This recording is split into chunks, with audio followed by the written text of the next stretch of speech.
I'll introduce David as before he introduces himself better. I'll introduce him as a initially one of our founders.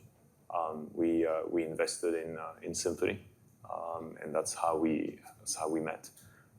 In the meantime, you're also a member of our brain trust, meaning David has seen a lot of you on the way in at the very early stage, and it could be interesting to see how that has evolved. In the meantime, you went on to your next enterprise, and obviously we're trying to support that as well. And David's turned into a bit of a friend over time that I can find and find your insights and support relevant. I'll stop here. It's made it as warm as I can be. So welcome to you. Thank you for walking in, and well done for walking that well actually. But thank you for that. And maybe I turn over to you for your own introduction. Where do you come from? What do you do? And what are you doing now? Merci. Thanks, Alex, for having me. Hi, everyone. I met some of you, sometimes during calls, sometimes here and there. It's really a pleasure and honor to be here. I couldn't be here, unfortunately, yesterday, so I missed most of the cool things that you guys have learned. So during coffee and lunch break, please fill me in how to raise funds. So there's always something new, right, happening. I'll say that I'm a world citizen. I lived over 15 countries ever since I was a kid. My parents were diplomats. So it's very hard for me to call home a place. In other words, home is where I am, and I try to make the most of it. There is nothing perfect. There is nothing catastrophic. There's always good and bad. And that taught me pragmatism very early in my life, as I grew up actually in Middle East, in this area. In very difficult regions and countries, and I saw that a lot of things depended on where you were from, or where you were born, or which sidewalk you came from, and so pragmatism has always been, deeply anchored in my personality, and but I also have been always rebellious. In other words, I never accepted status quo. I always caused change, sometimes for good, sometimes not, and so much so that I've been tagged very early on. I think in my first interview, after my first performance review, is that I am unmanageable, and that's how I introduced myself in the professional life. And so this pragmatism and rebellious traits, among many others, have made me an entrepreneur to begin with. I think some of you are, if not most of you, and somehow I always managed to thrive in a big corporation, creating something that the corporation would never do on its own. We'll talk more about that. At great expense, but it really worked every time I did it. And then at one point I decided that my wealth mattered at one point, so I need to go out and instead of creating the value for the companies I work for, I create the value for myself. I was in Palo Alto. All these entrepreneurs in the coffee shops and etc. inspired me, and I said, if they can do it, maybe I could do it as well. So I became an entrepreneur, and that's what I've been doing since 2011, post selling Skype to Microsoft. This is my sixth company, and I would say that I just enjoy changing the value chain of things that I feel bothered by, and it doesn't matter how big and small they are. I have a huge energy, huge anger on that. I'm like Eminem, when he started. I won't go on a rap here, okay? I won't embarrass myself, but it was the same for sport, but the same for everything. And so I hope this is a short and sweet introduction. It was a great introduction, and it's so you made it very personal. And there's a few words that I think I think we should we can get back to. But you said citizen of the world at some point, which clearly this room is pretty diverse from that perspective. You said rebellious. All right, so we can pause on what that means. You said, I think you inferred personal price. Personal price we're paying for doing the things we want to do, and the trade-off it implies.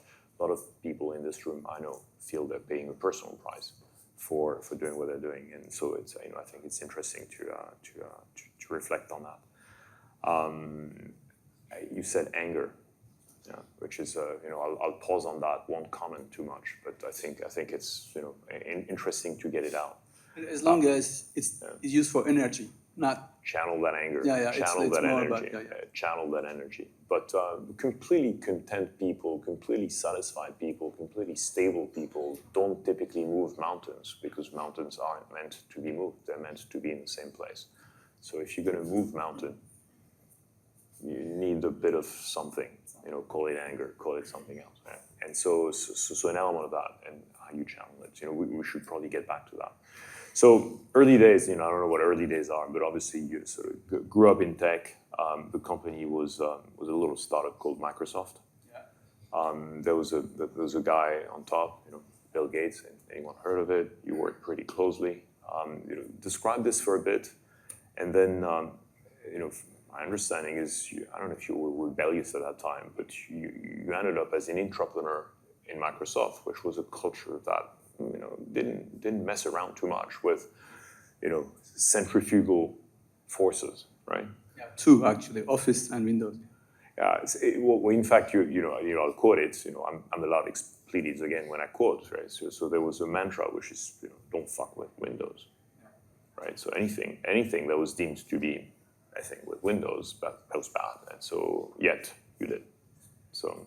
Yeah, and joining Microsoft was, I would say, completely an unplanned event. I think it's important to go back to what I was trying to achieve back then. So we were in 1995. For those of you who remember those years, it was the era of telecom. It wasn't the era of internet, but this is the era of telecom. The deregulation started to happen in Europe. Monopolies have been, kind of sliced. It started with AT&T breaking up in baby bells, and then the whole trend. And so being an engineer in computer science and telecommunications, my first big corporation was France Telecom. So that's what you do in France. You go and work for the state. It was a state enterprise back then as a civil servant. And I realized as we were working on the next generation telecommunication infrastructure, that internet was there. I went to CERN, and to visit what they were doing with HTML and HTTP. And we were already connected to the internet, but we were not using it for anything, maybe sending each other like some messages. And when I saw that, and I saw what Microsoft was doing with Windows 90, it was Windows 3 point something, and then Windows 95 was coming. And I said, these guys are going to own the endpoint. The endpoint, the thing that all of us touch. Meanwhile, all the telco operators and manufacturers were doing the infrastructure. And I was thinking, holy shit, there's something off here, because if internet is going to be the next big network, not ISDN, as we were calling it, integrated services digital network, then the endpoint is where the intelligence is going to lie, no longer in the network. As a matter of fact, we used to call it intelligent network. And I said, therefore, the future is Microsoft, because they are the ones who own the distribution of the endpoint, where the end user will face its first experience. And so I first joined an Israeli startup and went to Israel for a couple of years. Then I was convinced that voice over IP, the things that you do today on WhatsApp, video calls, etc., was the future. But it wasn't working, so I wrote a bunch of specs, bunch of standards, bunch of books about that. And then Microsoft said, we want that guy. But I didn't know that they wanted me, because I didn't want them. I really wanted to do a business school. I went to Wharton Business School, admission process. I got in, and I arrived on a Saturday evening to the campus, And at 2300, exactly 2300, I receive a phone call from Seattle area. And 2300, it's late, I'm about to go to bed. I already called my wife. I picked it up and said, hey, I am, forgot his name, recruiter from Microsoft. I said, okay. Well, you know, we really would like to meet you. Can you come to Seattle on Monday? Well, I said, doesn't work because Monday I'm starting my classes, my MBA. And, well, you know, give us a chance. So next day I called my wife, flew to Seattle. And so I joined Microsoft. And this is important. You'll see why in a second, because I arrived with an agenda, right? So I arrived there with this desire to say, okay, if I am going to work for Microsoft, then I have to steer Microsoft to where I want it to be, to make the experience that we use today for granted a reality. Okay, that was my agenda. And so I arrived, I got job offers, and I could have picked different business units, and I picked Windows, because I thought Windows was everywhere. And if I was going to be somewhere, I better be in Windows. And if I was going to be somewhere in Windows, I better be the networking team of Windows. So I joined networking team. And the next day, they briefed me about what they were doing. And I said, shit, I made a mistake. These guys have no clue. This is a DOA. They spent gazillions of millions to do something that is going to be dead. And next morning, I went to see the VP who hired me, and I said, I'm sorry, I'm leaving Microsoft. I'm done. It was a mistake. I'm going back to where I was coming from. He looked at me, he said, nobody does that at Microsoft.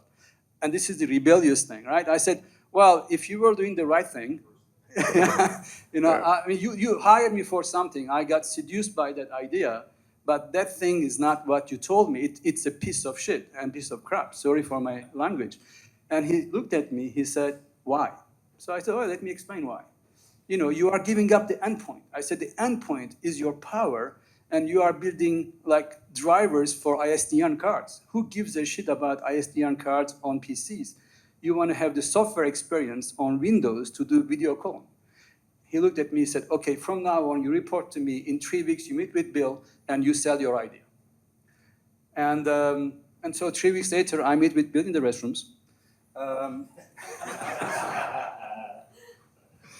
And so this demystified him, at least in my.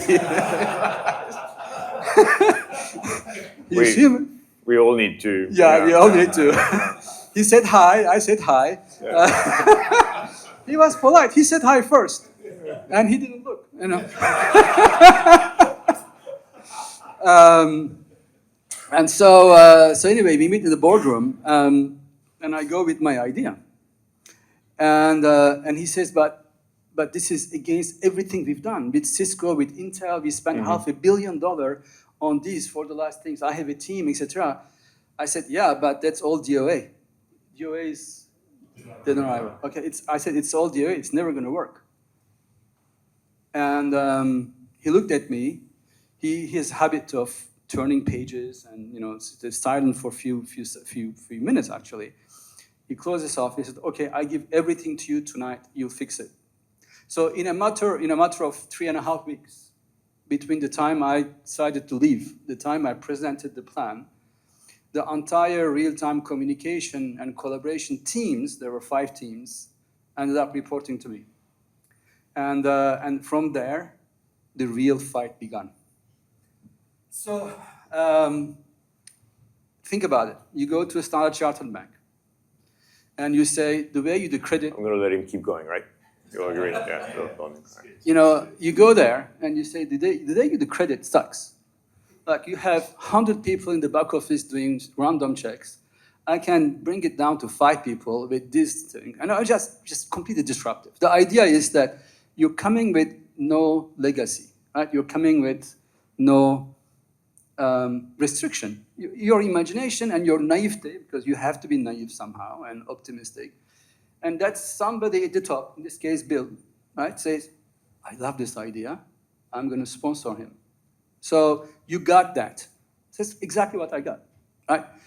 But even though I got Steve and Bill supporting me, like everyone else was against me. Like it was war.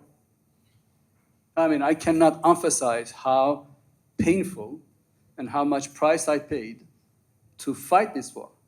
Because on one hand, there were teams that have been working on this for a long time.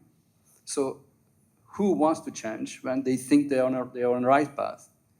And then on other path, there were teams who wanted to absorb what I was doing, Windows.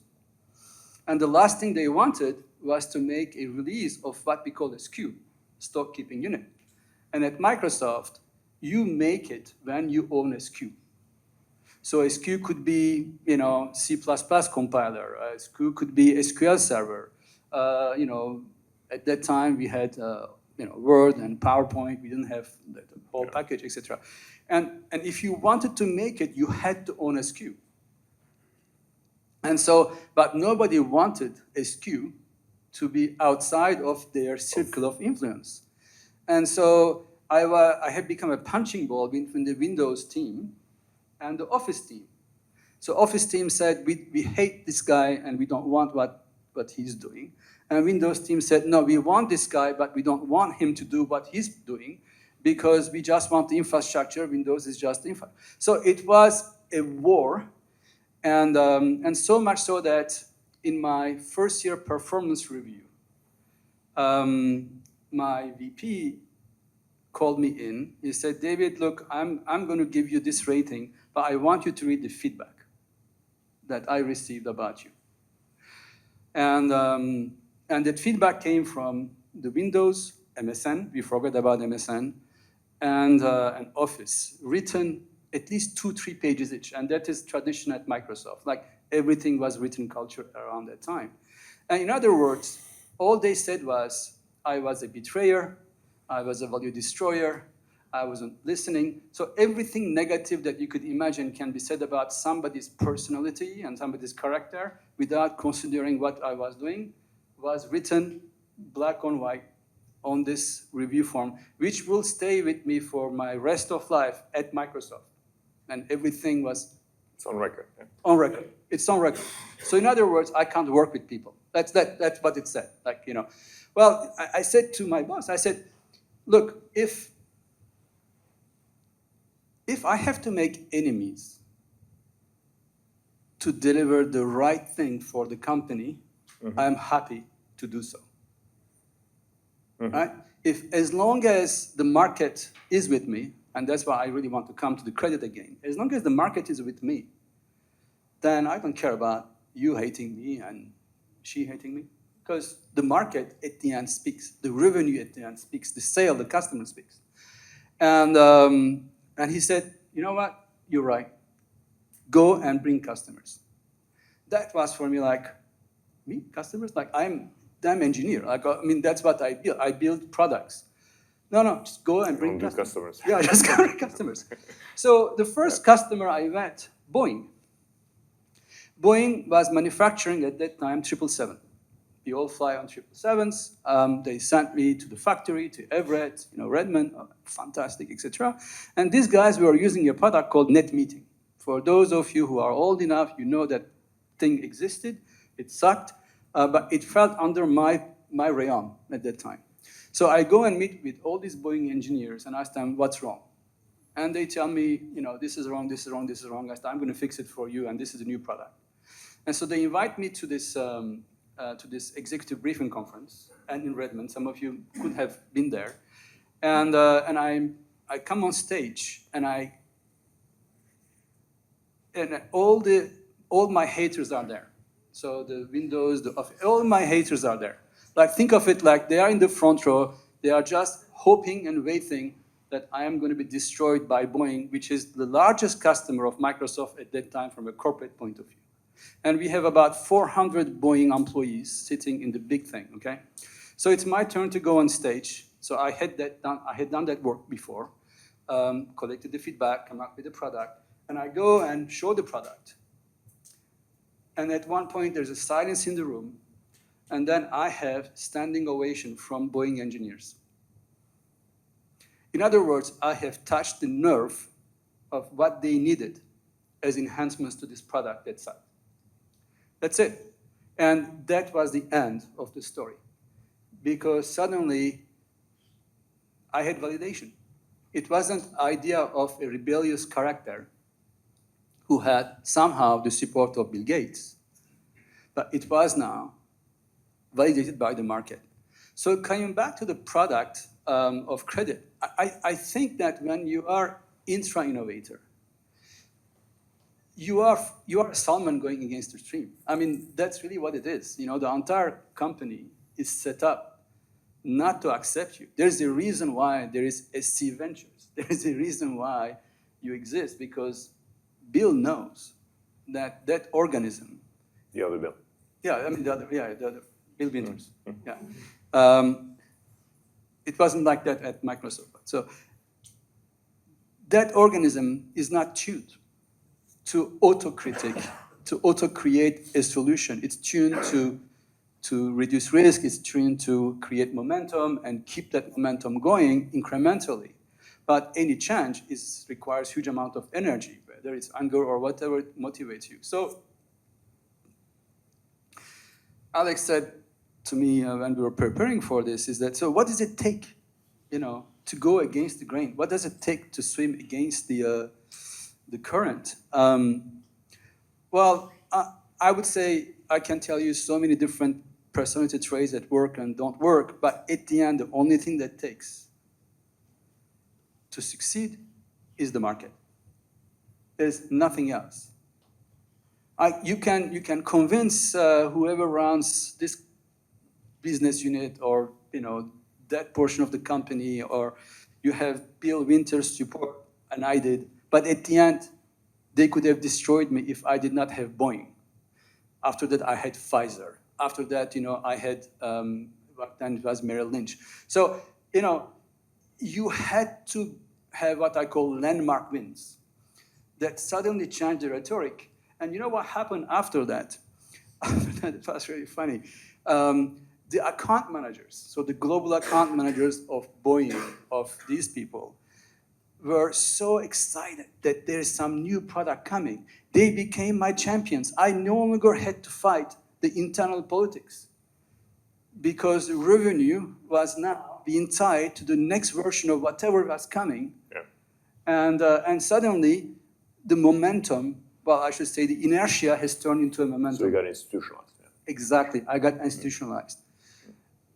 Again, I can tell you of all my battles and all my scars. Mm-hmm. But the point is, if you have the right solution, then you'll convince the right customer. Yeah. Wow. Pause for a second. Does that sound familiar? A little bit, yeah. It's a great story. By the way, I didn't appreciate we have another small thing in common, which is I studied engineering on the back of visiting the CERN in Geneva. Down at the schoolmates sort of told me, don't waste time on this business thing, go do proper studies in engineering. Obviously, I failed, yeah. But it's a remarkable site, was at the time. So that's Microsoft entrepreneurs, right?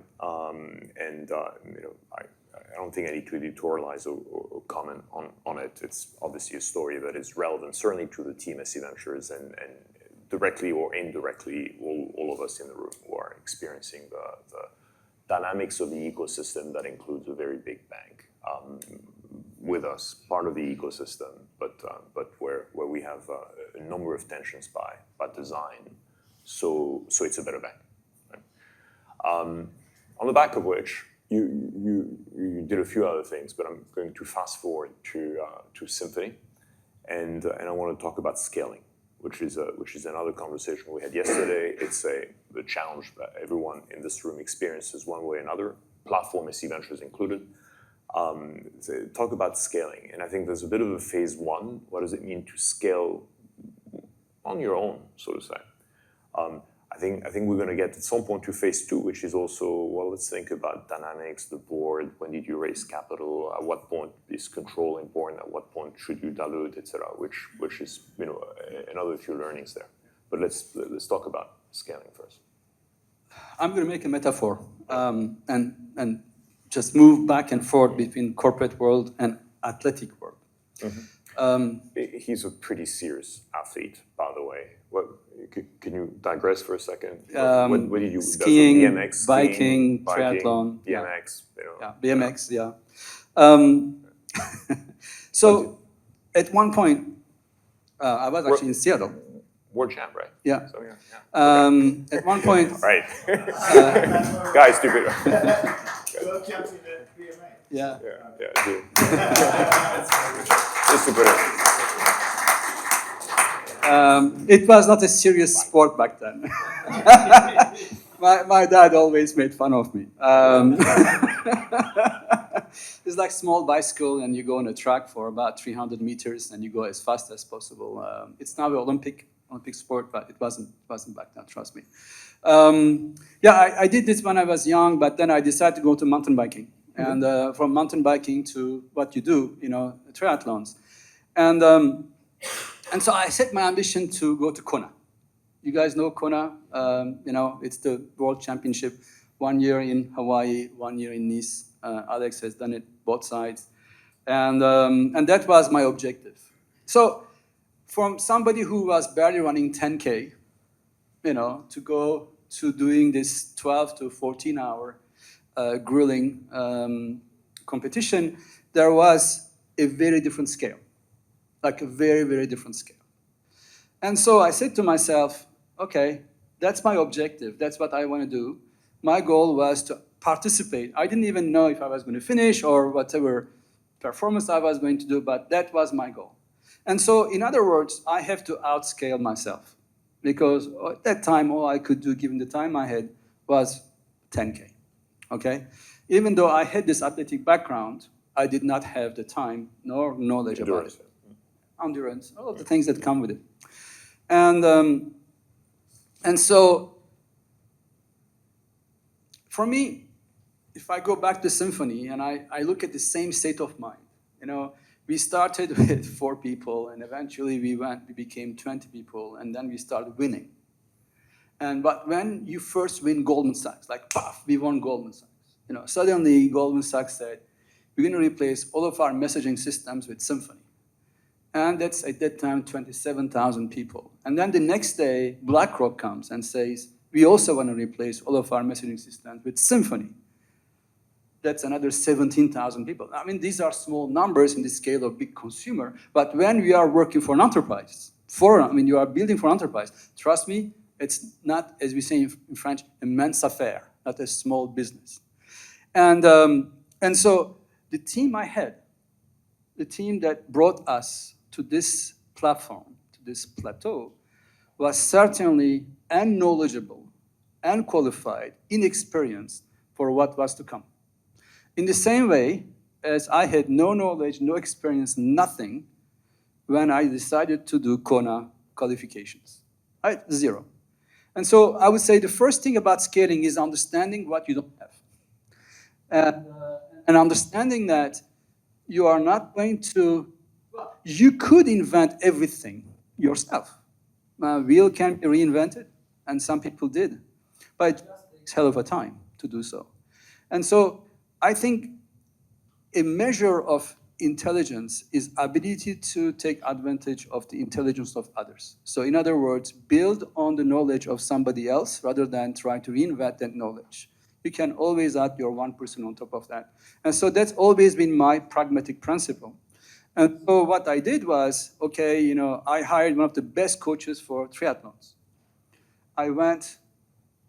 That's what I did. I mean, I don't know how to train. I mean, I know I will kill myself by training because you know how it is with that kind of training. And so I hired the best coach possible, Mark Allen. Okay. Yes. I didn't know that. Yeah. Okay. Mark Allen. Great guy. Yeah. I know him. Yeah.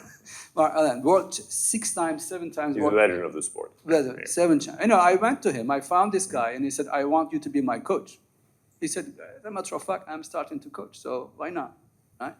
And so then I do this parallel again. I'm at now Symphony. I have to go to BlackRock, and I have to do Goldman Sachs.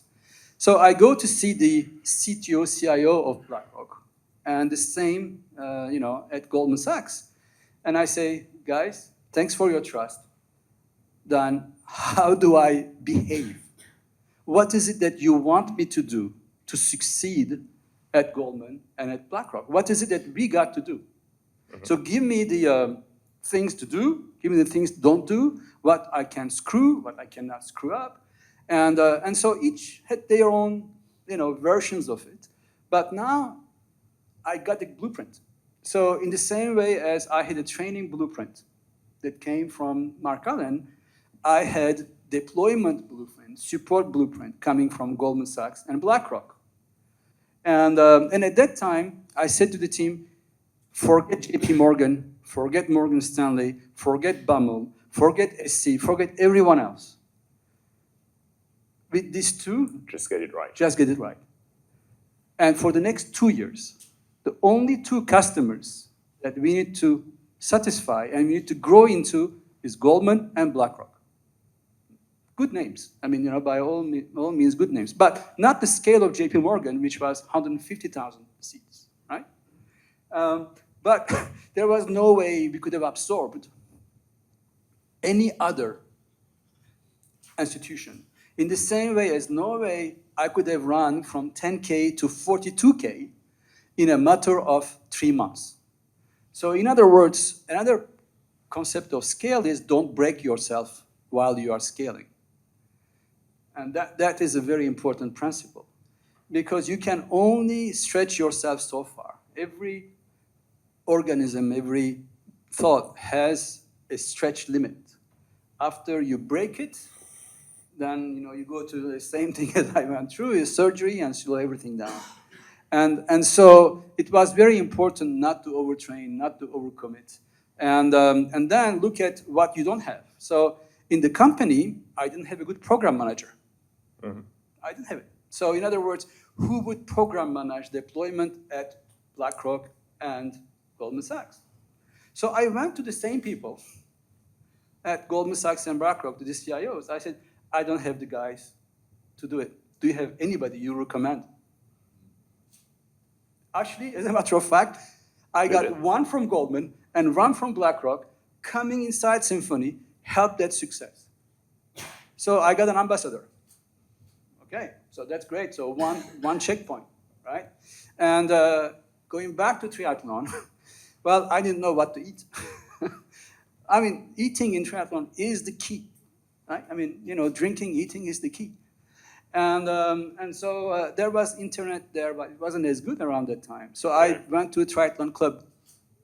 I asked Mark Manson and I said, give me all the things I should not do and I should eat. And they said, okay, it's going to be trial and error. You don't know what's going to work. So we are going to do trial and error, trial and error, trial and error, until you can actually absorb the calories and you don't throw away, the energy you are taking. And it took me a while to figure out. It's very uncomfortable. Yeah, or step, outside of your bike and, do what you need to do. These are very bad moments.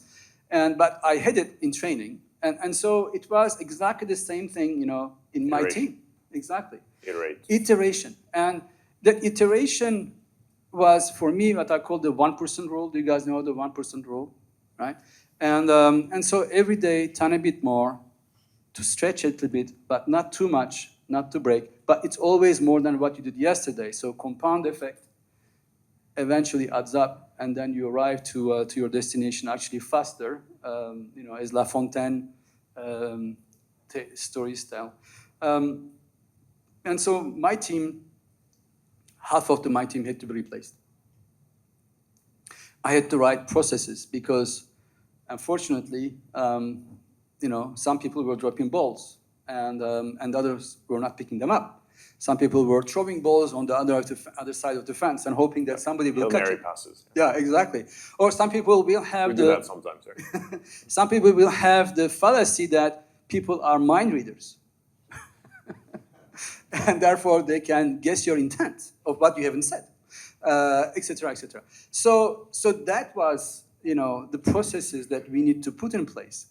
But one thing that I was very afraid of was that the processes replaced humans. Mm-hmm. And then it becomes, garbage in, garbage out. And we say, okay, process is what matters, not the production of what processes enables. And so that balance was very difficult because some of the people I hired from the banks, I'll be very honest with you, they didn't have product mindset. Mm-hmm. They had what I call project management mindset, but they didn't care how good the project was. As long as the project was delivered on time, on budget. And I cared only about that it's delivered good. And so that meant that I had to give up something. So you all know it's good, budget, and time. Like that's the triangle, right? You all know that. And so when you know that you need to be on budget and you need to be good, well, the only variable that you need to eliminate is time. So, but time is expectation. But expectation can be managed. So I went to see again my partners. Mm-hmm.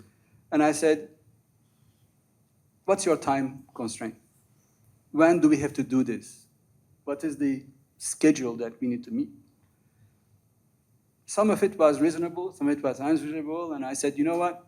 I want to stretch the team, but if I were to deliver you to at this time, we will fail, you will fail, this project will be bad for both of us. So let's set realistic time frame, not time. Yeah. So is it Q2 H1 or Q4 H2? We need to figure out a time frame within which we want to land. In the same way as I want to land around 12 hours to 13 hours for my Kona triathlon, but not 11 hours and 54 minutes. I think that was the mindset here. And that's another element of scale, because you need an endpoint. You need an arrival point. But that arrival point should be hard enough to inspire, but not too hard that it discourages people and people just throw the towel. It's an aspirational OKR. Yeah, exactly. Exactly. Always aspirational OKR. Stretch, but doable. Doable, yeah. And so for me, these are the rules of scale. And once we've done BlackRock and Goldman, then we did. I didn't even do JP then, because JP was a fish I couldn't bite. Just 150,000 seats, I couldn't do it. We couldn't do it. And so we need to go to the next level until we were ready for JP Morgan. And JP Morgan was pissed about it because they wanted to be one of the first to deploy Symphony. It's a competition, right? These banks, Morgan Stanley, JP Morgan, all these people compete with each other. And to this day, JP hates me because of that. There's no redemption tag. I saw your look just now. Look, I'll jump in. The stories are immediately directly relevant for some of the ventures in this room, specifically the ones that are selling to enterprise. I'm thinking of you. Your look just now, Kelvin in the back, Seyan in the back, and others, and they're, I guess, indirectly relevant to other business models where what you're saying, pretty consistent with what we were talking about yesterday with Shish in particular and others in the context of scaling. You don't scale, there's nothing to talk about. But if you scale wrong, too fast, can't handle it, haven't stabilized your core, not going to work, it's going to kill you. Yeah. It's like, that's a good point. Imagine you are building a building, right? And let's say this is the building, and these guys put pillars, stabilize pretty much the rock bed on top of which they're going to build. Well, I think it's the same thing for scale. Mm. This thing is not going to go to 100 floor if you have that thing that can only sustain 10 floor. And in a building, you only scale to what you've designed it for. But in a business, it changes all the time. Yeah. And so that means that at one point, you're going to have to replace the foundations. And those foundations, some of them are technical. That's what we call the tech debt. right? Some of them are people-related. Some of them are, honestly, business model-related, because a business model that worked for a small scale doesn't work for a bigger scale. I've seen this many, many times. And then some of them are operational-related. So if you are adding 10 people to cover your scale, something is wrong from an operational point of view. That means you haven't factorized your organization enough. So I will highly encourage you to factorize, systemize, synthesize, so that you have higher lever capacity before you scale. Yeah. And leverage is what you guys should be after in the world of scale. But again, without losing the soul of human nature. Because please do not replace process with scale. Sorry, process with people. Please don't do that. As soon as you do it, you've lost the soul of your company.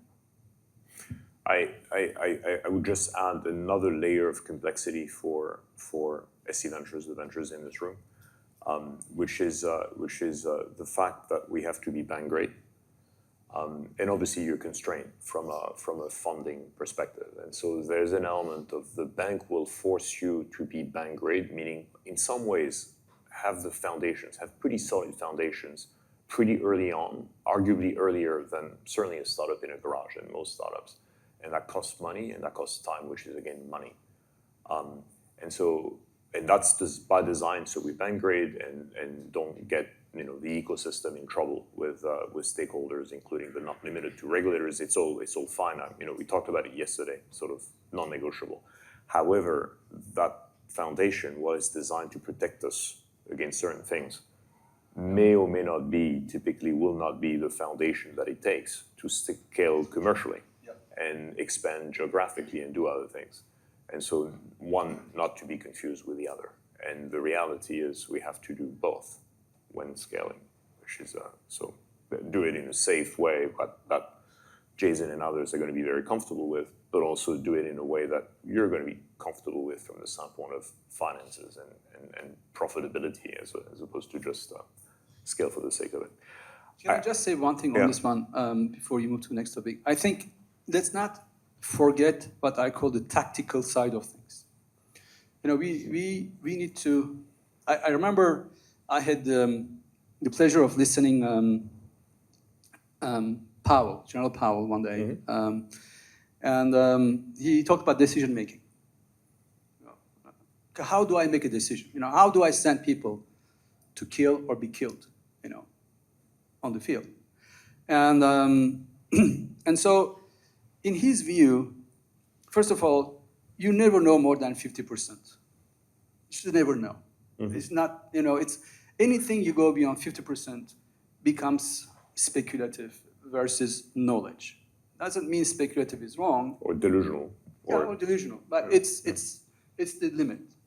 So that means that when you are sending a battle people on the ground, you are sending them with half of the knowledge that they don't have. Right? They are literally, unaware of whatever else could be there. So how do you cope with that? Well, he said, first of all, that's my threshold of decision. If I have reached 50%, decision is made. Then you need to trust the team. The team has to have the tactical ability, as he called, to deal with friction, to deal with unexpected. That is training, that is selection, that is grit, motivation, all the tools that human nature need in order to survive or thrive, depending on the environment they are in. And I think that you as founders, co-founders, CEOs, principals, your tactical skills to deal with what Alex just said, which is the bar that your parent company has put in order to reduce their risk, that is up to you to fight that. That's up to you to navigate that. That is your duty to survive that. Because it is, at the end, a human matter. Right? And that 50% of unknown is happening where you are talking to the compliance officer, when you are talking to the CISO, when you are talking to the credit back office people, when you are talking to whoever. It's the difference between making it and blaming the system for it. That's exactly, yeah. Which everyone in this room has been tempted to do at some point and has done on numerous occasions, myself included. But it's doesn't work. Yeah, it doesn't work. And reality always strikes first.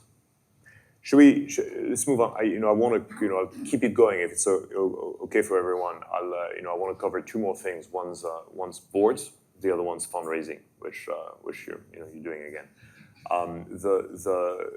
So Symphony Phase 2. Now you scaled. You got JP Morgan. You raised lots of funds very successfully. We can get back to that in a second. And then what happened? In 2018, Amazon came to us, said, we want to buy you. And they offered us $900 million, 8 to 900 million. And they wanted to have something, in their portfolio for messaging. And at that time, the board wanted $2 billion. And so we brought Microsoft and Google into mix. So we had Microsoft, Google, Amazon, and I was literally doing a triangle of flights around Silicon Valley and Seattle to negotiate the deal. And so Google said, no, we are not going to do it. We don't know how to do big enterprise. And Microsoft said, yeah, we want to do it. And back home, sort of. Yeah, back home. Maybe. I said, okay, let's negotiate the deal. And they all said, you're okay with $2 billion. Like, that's a number we feel comfortable with. And this was the time where Slack was coming. For those remember those years, and Microsoft only had Skype for Business, my former company, which I had sold to them a few years before. And Teams wasn't yet there. And so I have this conversation with Satya and if all the key people. And then Satya looks at me and says, hold a second. If we buy Symphony, which is great, by the way, that means that all data that goes through Symphony is encrypted end-to-end. That's the key asset of Symphony. But nobody who can read the content of the messages except the customer itself and the recipient. That means that we can't train our AI on it. It was like, holy shit. Oh, it was Cortana at that time. And so I won't have access all the messages then. I said, no, you won't have access to all the messages. You can have to ask permission to have access to all the messages. I said, that really sucks, David. We are investing so much in Cortana, and we need the data in order to train it, and we never have enough, and etc. He said, do you think we can lower the quality of Symphony so that, so we make Symphony less secure? I said, you could try, but I don't think it's going to work because I don't see how Goldman is going to be okay with, whatever. And on the back of that, the deal fell apart. Yeah? It was like, either I'm going to lower the security of Symphony to meet Microsoft security standards for their AI program, or Microsoft is going to lose the content for AI in Azure because it was going to be all Azure. Everything was going to get end-to-end encrypted. And that meant very good for customers, but very bad for Microsoft. So when that fell apart and Slack was rising, I knew what Microsoft was going to do because I knew Teams was coming. I said, this is it. I am out of Symphony. Mm-hmm. So that's 2018. And but I couldn't go out. I had no successor. I didn't have the right management team. And I already had the idea of Hive, which is distributed computing. And so I told the board, I'm going to leave in 2021, no matter what happens. That's the end of my term. I'm leaving in 2021. I don't know when, but I'm going to leave in 2021. I have this idea which I want to pursue.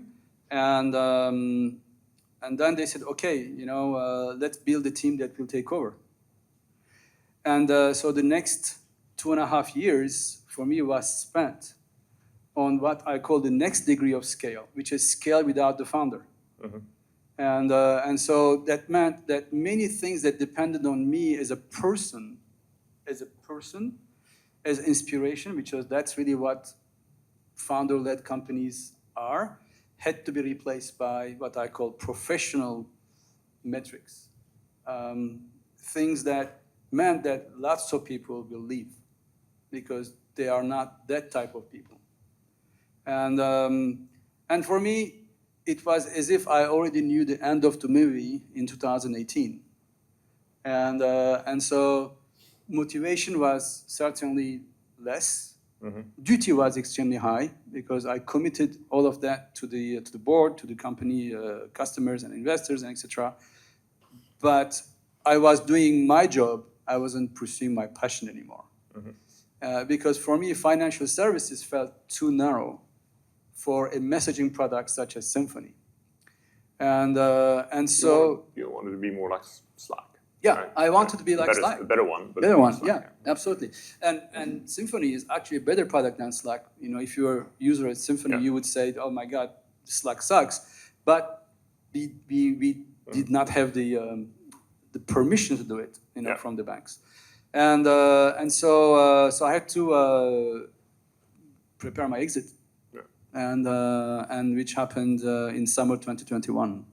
There's a lesson here with respect to the board, right? Which is ultimately professional and amicable, but at the root cause, there's a difference, there's a divergence between the founder, CEO, and the board. Yeah. Complete divergence. Now we were no longer on the same wavelength, right? I mean, for me, it was okay. We can't do tech anymore. Therefore, we have to do finance. If we do finance, the only thing Symphony can survive with is doing OTC trading. Because after all, pre- and post-trade conversations are messaging-based.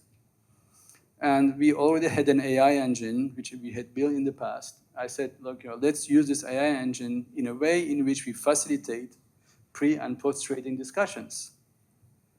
But I have faced at that time another big dinosaur, which is Bloomberg on one hand, TradeWeb on the other hand, Market Access on the other hand, and with all these banks having tentacles in each of them and competing with each other. Yeah. And so when I decided to build this product called Spark, which was doing exactly what I said, people saw that and they got scared. So much so that Market Access, TradeWeb, and Bloomberg went to the CFTC. You guys know CFTC, which is the swap. And they said, this guy, pointing to me, is building a SEF. And he should therefore be regulated. Exactly.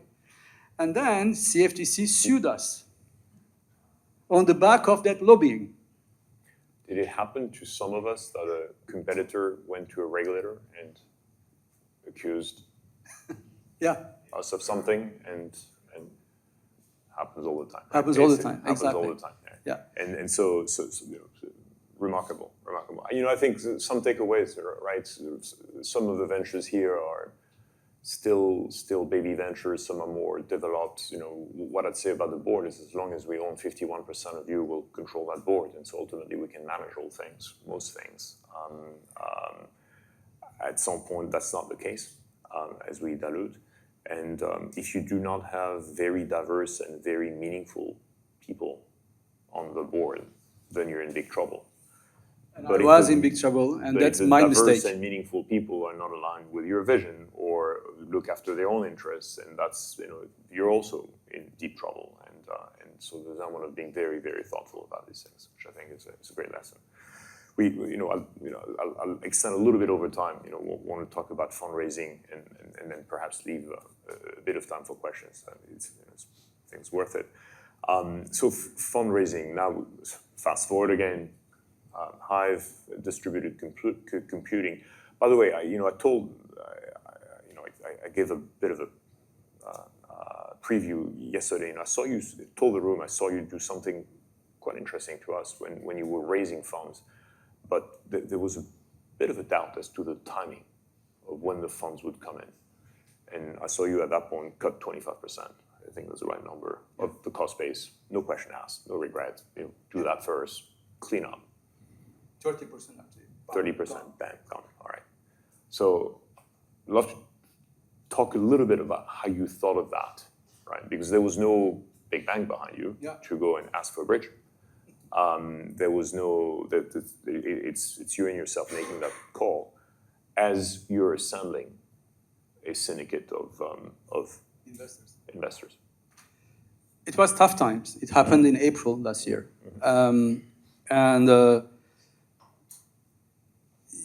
we planned the journey, we planned the plan, and that plan called for resources. And when you are selling software, you have to invest ahead of time. That means you have to hire people, you have to pay licenses, and if you have infrastructure, you have to start building infrastructure. So this requires investment. And that investment, at one point, is supposed to pay off. And but if that payoff time lingers, right, then you are starting to get cash squeeze. And especially if you haven't timed that cash squeeze well with the funding that is going to alleviate that issue. So you have faced that. I faced this many times. We have faced that in March last year. And in March last year, it was very clear that if we were going to go down that path, we will run out of money 6 months before plan, because A, we were making, it was taking us longer time to build what we wanted to build, and B, it was taking longer time for customers to take what we were building. And so I have somehow, mismanaged the expectations, the timing, and etc. And it was a time in which mathematics, in terms of numbers, were dictating most of the choices. I could not continue to pursue at that rate in the hope that we will make it by the last day.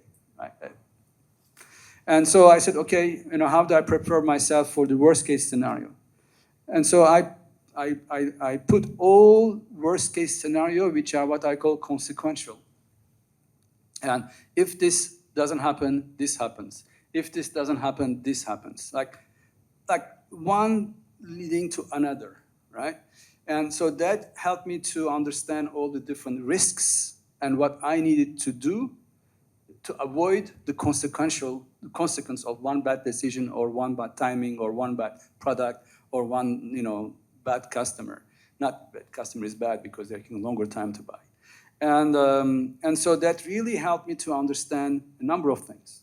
First, I could not continue to employ the same number of people. It's impossible. So that's number one. Number two is I could not sell the product to the same customers. So in other words, those customers were not going to satisfy the validation expected by the founders, or by the investors. Not that they were not the good customers, but it will take too long for these customers to converge to a date at which I will have run out of money. So I fired my customers. I just told them, I can't work with you. Nice, this is HSBC, by the way. Right? Dell. Like 2 big, large, market-making customers. So advanced, but still so far. Right? And so I had to tell them, I'm sorry, we are off. So big change. So that's the second thing I had to do. Honestly, the third thing was the hardest thing for me, Alex. Because at that time, I was a chairman. I had a CEO. And I didn't want to go back in operations. I had done my duties at Symphony, and I'm okay to create and fund companies, but not operate anymore. But then I had to go back into operations. And that was another very big personal toll on me to go back. I'm happy that I'm here, but I'll be honest with you, for about 6 months, I don't know where I was. And I don't want to do it, I have to do it. I don't want to do it, I have to do it. You know, I certainly needed some therapy from a competent person, which I didn't have. But it was something that you and I have discussed, actually. And I just had to accept that reality and move forward with it. So there are tough times in fundraising. There are tough times, and honestly, you got to swallow it. You know, I mean, without sometimes without water. You know, it hurts many dimensions. People that you affect, customers who spend time and money on you, people who stay. They're also uncomfortable. Am I next? You know, for about 6 months, lots of people who stayed were wondering when they will be fired, but when was their turn? And so those moments are very difficult. And if you face them, I'm glad you do, because those moments, and I think, are the most valuable moments that you remember afterwards, because they are the moments of battle. They are the moments of... the moments where you build resilience. Resilience. Where you build resilience and all that. I mean, again, no need to editorialize this too much. I think just a takeaway for everyone is if you feel it's a lot of hardship and they're really tough calls and all that, you're in good company. Welcome to the club. Happens to absolutely everyone, and it's, you know, in fact, I'd say it's rare to see a processor company. You've seen many, you know, around you, and you've done many where these moments don't happen. Right? You have to expect that they will, and building the resilience for it, and being prepared for it. So I think you brought to life a lot of the stories that are experienced by entrepreneurs, and including in this room. And so thank you for that. It's been a pleasure, ladies and gentlemen. I love this family. I wish you resilience. That's a good wish. That's a good wish. Better than good luck or anything. Yeah. And there is no failure. It's just no failure. Every obstacle, every misstep is part of the learning. And I think our brain only learns when actually what we anticipate goes wrong. And so we factor that in for the next anticipation. And don't forget, this is not the end of your whatever you are doing. It is part of your personal journey first. Right? You know, this professional experience grows you in one way or another, makes you a richer, more generous, more altruistic human being. And I think that's the essence. If you want to take anything away from that, just grow with it. And whatever you aspire, whatever you want to achieve will eventually come true, and you'll enjoy that. So thank you again. Thank you.